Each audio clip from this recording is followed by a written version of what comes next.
Hey guys, my name is Nick and welcome back to the channel, and apologies for not being too regular with my uploads of late. We are actually having a new bathroom fitted at the moment and the plumber drilled through a couple of pipes and we've had a couple of major water pipe bursts. So yeah, we've had a little bit of a flooded kitchen. Plus all the noise and everything else of workmen just being in the house meant it wasn't very conducive to hobby and therefore recording a video. However, today I am back once again with more magnets, and this time we are going to be magnetizing the Forgefiend and Maulerfiend kits. Without the Thousand Suns Codex at the moment, we don't know what this is looking like for our options, so the best thing to do to prepare ourselves for any eventuality to see which one's best and which weapons have changed and so on, let's go with a full magnetized build between the two kits. It is a quite expensive kit, so it's quite handy to be able to spend just a couple of bucks, couple of pounds on some magnets and give you both options. But of course, this kit isn't purely for Thousand Suns players, although I am a bit of a fan of the Thousand Suns, it has to be said. But you can use these in pretty much any Chaos Force, so it's applicable to everyone who has access to this kit. So without further ado, let's get straight into the video.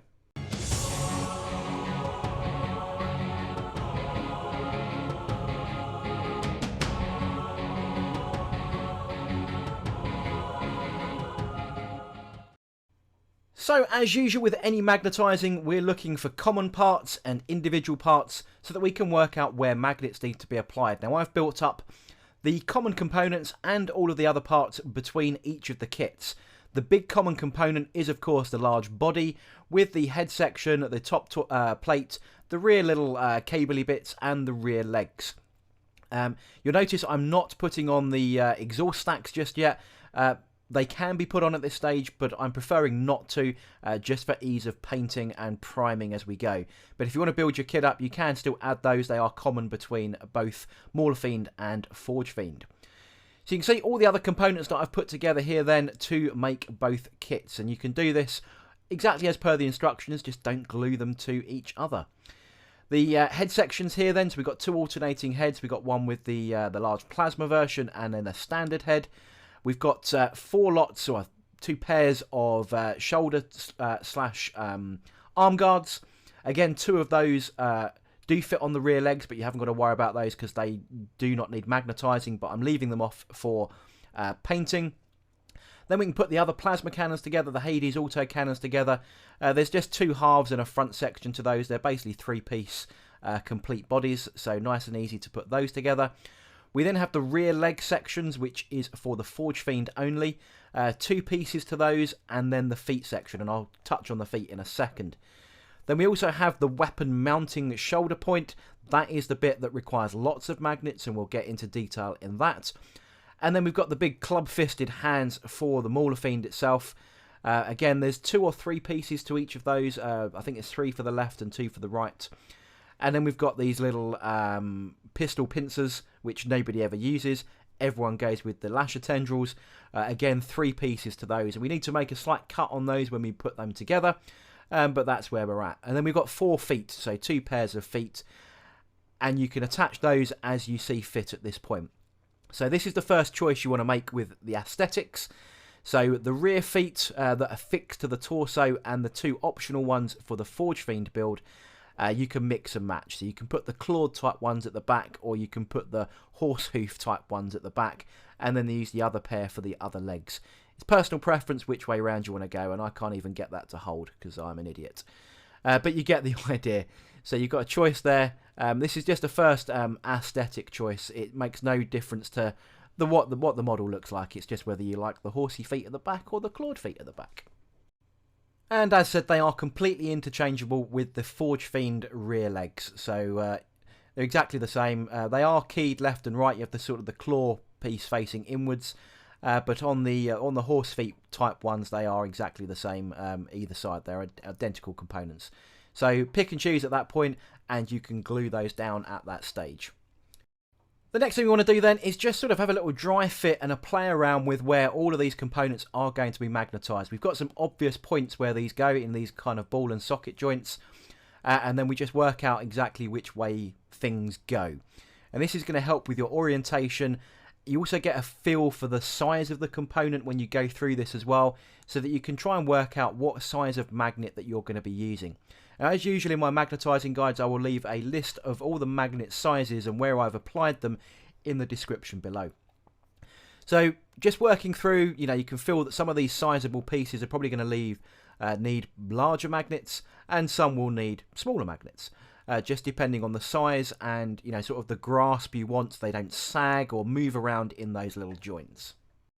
So once we're happy with where things are going to be going, we can then pick and choose our magnets of choice. So yeah, just the final little sort of test fits, just to make sure we're 100% happy, and then we can have a look at the magnets that we're going to be using for this build. So this is my stack of magnets then. I've got a number of different sizes here, ranging from 3mm by 1mm all the way up to 6mm by 2mm. So you can see here I'm just getting the tape measure out just to prove that point. But as usual, I'll leave a description of all the magnets that I've used in the relevant sections in that description below. With our magnet stack sorted, we're obviously going to need some drill bits. So I use a 1mm drill for a pilot hole, and then I've got various different drill bits to match the size of the magnets that we're going to be using. When it comes to ball and socket joints like these ones here, we've got a choice here. You either put the magnet into the hole and super glue it and pad it with green stuff, or you fully drill it on the inside so that the ball joint that goes into it then still remains flush. If you just fill the gap, which is the route I'm going to be taking with this, you need to work out how proud the unit or the arm that's going to be going into that section will be, so that you know how much plastic you need to remove. Now this kit is quite handy for this, because there's a big ball joint or half a ball joint on some of these large arms, which would normally go in there and sit flush. But if you were to fill that gap with a magnet, obviously that would then stick out. So what we need to do is remove that little section that I was pointing to there, and then we can drill into the remaining section of plastic and embed the magnet. And that way the magnet or the gap will be completely invisible to the final build. And we've got the same here on the weapon mount as well. So for the Shooty Forgefiend version, once that is in the hole, the magnet will completely disappear and you'll have a seamless join. So one of the key things when you are doing those ball and sockets is to work out which way round you're going to do that. Now to cut those little lugs off, I'm just going to use a razor saw and then my scalpel blade just to cut off any excess plastic so that it is completely smooth. There's a couple of easy magnets that we're going to do first, and that is the heads. So you've got two different heads, and all I've done is just drill out and use a 3mm magnet and just use a 3mm drill and just stuffed it in the end. Very, very easy to do. Nothing really rocket scientist about this piece. And then on the receiving head component on the actual main build, again, just done the exact same. So a 3mm drill. Now you can see I've gone with that flush fit and padded green stuff approach on the upper arms. But for the lower legs / lasher tendrils, I've drilled into the receiver section and embedded the magnet on the inside. And again, this is not too difficult to do, especially on that main torso. But when it comes to the legs, because the magnets do stick out into those receiving socket joints, we need to cut off the ball joint section, just like what I've done here with this leg that I'm showing. And you can see the difference of what I've cut off and then where I've embedded the magnet. And what happens there then is that sits there completely seamless. It does move around a little bit because it is a magnet in a ball joint that isn't glued. But once the rear legs are attached to the base, that'll be completely nothing to worry about. So moving on then to the upper arm sections that weapon mounts go onto, so the Hades autocannons, with those components cut off exactly the same as the lower leg sections, those ball joints completely flush fit into those sections there. So what we now need to do is mount the weapons themselves, so the ectoplasma cannons and the Hades autocannons. Again, more ball and socket joints. So again, the choice is yours here. You could either cut off a large portion of the ball joint, or you can drill into the ball and socket itself and embed the magnet so that when you attach the weapons, it's completely seamless and you don't have any pieces sticking out a bit too proud. So for the actual weapons themselves, I'm going to be drilling into those ball and sockets. Completely different to the way that I've done the arms, just because then you get more posability. With these arms, like the Maulerfiend arms here, they don't really move around because there's a 2-point attachment to the body, the lower ball section and the main one we've magnetized. So that's the reason why I've chosen the different approaches. Moving on to the weapons then, just drilling out into those socket joints here. So I've done a small pilot hole, and then I'll drill that out with a larger drill to get the bigger magnets in. Again, these are quite large bits of plastic, so drill the pilot hole, and then I'll widen those with the larger drill bits to give me the space that I need to embed the magnets. As said, doing it this way with the weapons means that you can still pivot the weapons around on the ball sockets so that it makes it look cool and you can pose it aesthetically pleasing. So with those drills now, well, the drills used to widen out those sockets, you can see there just on the pictures now, those wider holes embedded in the socket joints. We'll need to do exactly the same on the ball joint as well, and then we can embed the magnets into those holes. Now, if your magnets are a little bit too thin, if you've only got like 2mm magnets, for example, you can actually put in 2 magnets into here to give you that extra pull. So just showing you here then, those shoulder joints are now complete. So I've drilled into the ball joint there and embedded a magnet. Just remember your orientation, folks.